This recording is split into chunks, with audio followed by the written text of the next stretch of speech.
Field Log 17, M.E.G Exploration Team Delta, final report.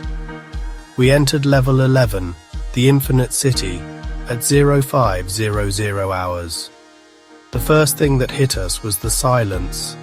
It's the kind that feels heavy on your skin, pressing against your ears until even the faintest footsteps echo like thunder. We started on Main Street, or what passed for it here. Cracked asphalt stretched in both directions, splitting under weeds that seemed too vibrant for a place so dead. Streetlights flickered overhead, casting long shadows that danced even when there was no wind. We walked carefully, sticking close together, each step crunching glass and litter. Every block looked the same, rows of boarded-up shops, windows shattered, the occasional rusted-out car, its doors swinging open in the non-existent breeze. A sense of being watched pressed down on us, though every time we turned, the streets were empty. Our radios crackled, the static somehow louder in the quiet. One agent, Carver, pointed out a sign half-fallen above a diner. The letters were broken, but it was enough, a landmark. We crossed the street, glass crunching under our boots. The diner's door was ajar, hanging on one hinge. Inside, the smell of burnt coffee and cold grease filled the air. Booths were lined with plates of food half-eaten, mugs of coffee still steaming, as if the customers had just left seconds ago. That smell, it was too fresh. That's when I heard it. Footsteps in the kitchen, soft, shuffling. I raised my flashlight, the beam cutting through the gloom, but the kitchen was empty. The door slammed shut behind us, rattling the glass. Then laughter, high, childlike, from the ceiling.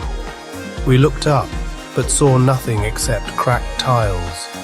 For a moment in the corner, a partygoer flickered in and out of reality, its smile too wide, eyes sunken voids, before vanishing in static.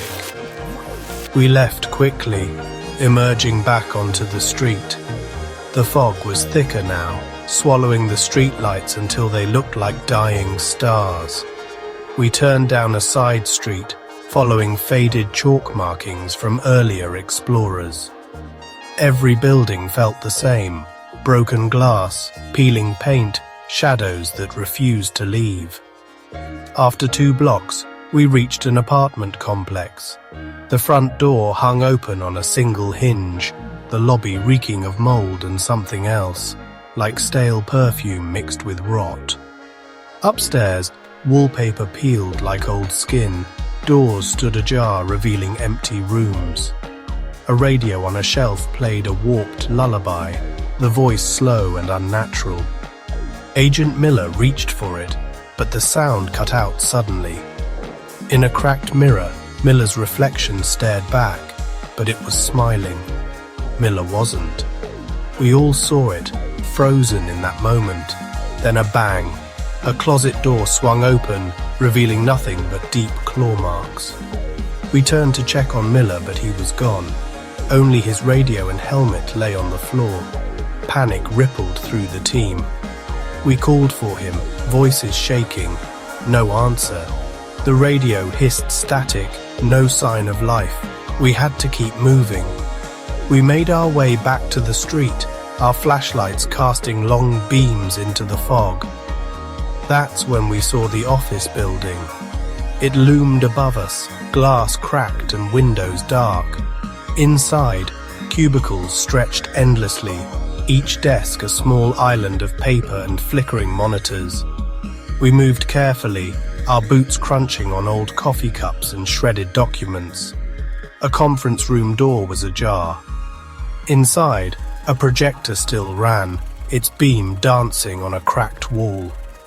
The footage showed us, walking these same halls, on a loop. The footage glitched, the screen flickering like a dying candle, each loop more distorted than the last. On the 4th loop, the camera caught one of us screaming silently, eyes wide, mouth frozen. A partygoer's face flickered in the frame, its grin wider than any human's, before vanishing into static. We killed the projector, but the room felt colder now, like something had crawled inside our bones. We pressed on, through the office's maintenance doors, into a hallway lined with broken pipes. The air smelled of burnt plastic and old metal. Water dripped steadily from somewhere above, each drop echoing like a gunshot. The maintenance tunnels twisted like a maze. Faded chalk symbols marked the walls, warnings or directions from those who came before. We followed them anyway. A low growl echoed from the darkness.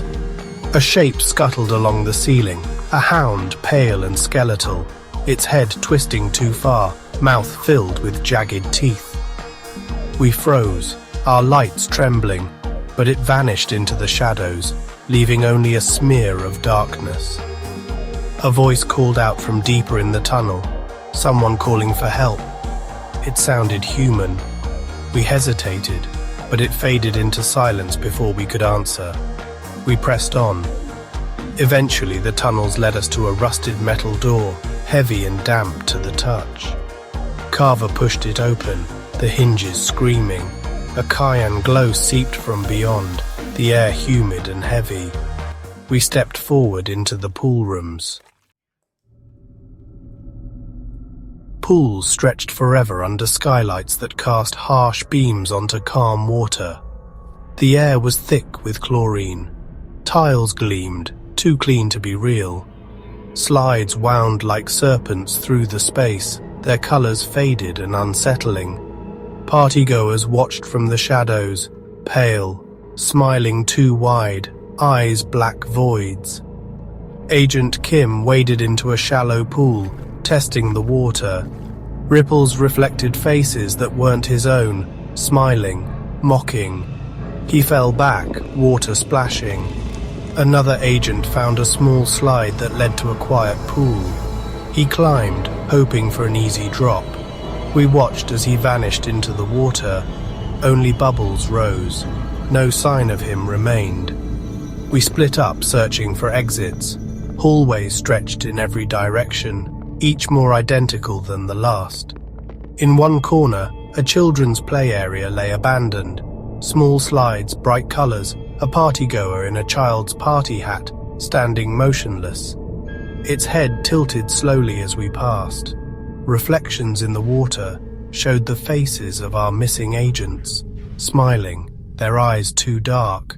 Whispers rose from the water, promises of parties and endings. Carver found a stairwell behind a larger slide, graffiti covering the walls with words half-faded. "Don't go down." We went down anyway. The air turned colder, pipes dripping overhead. A rusted door waited at the bottom, its hinges bent. We pushed it open and stepped out onto a decaying oil rig platform surrounded by black water. Level 7, Thalassophobia. The rig shook beneath our feet, metal creaking with each wave. Oil drums lay scattered, machinery rusted and silent. Shadows drifted beneath the water, massive shapes, eyes glowing faintly. We moved carefully, but the rig was falling apart. Holes opened in the deck, water gushing through. We scrambled, gathering barrels, ropes, anything to build makeshift rafts. One by one, we set off into the dark ocean. The rig disappeared behind us, swallowed by black waves. The ocean stretched endlessly, no horizon, no stars. Underwater, shapes moved slowly, patiently. Tentacles breached the surface, pulling agents under without a sound. A helmet bobbed to the surface, empty. Reflections in the water twisted into faces we didn't recognize, smiling, beckoning. Voices rose from the depths, promising that we'd never be alone again. Field Log 17, Final Transmission. Level 7 is not a place of survival. It takes what you are and leaves nothing but whispers. If you find this, know that in Level 7, death is not the worst thing that can happen.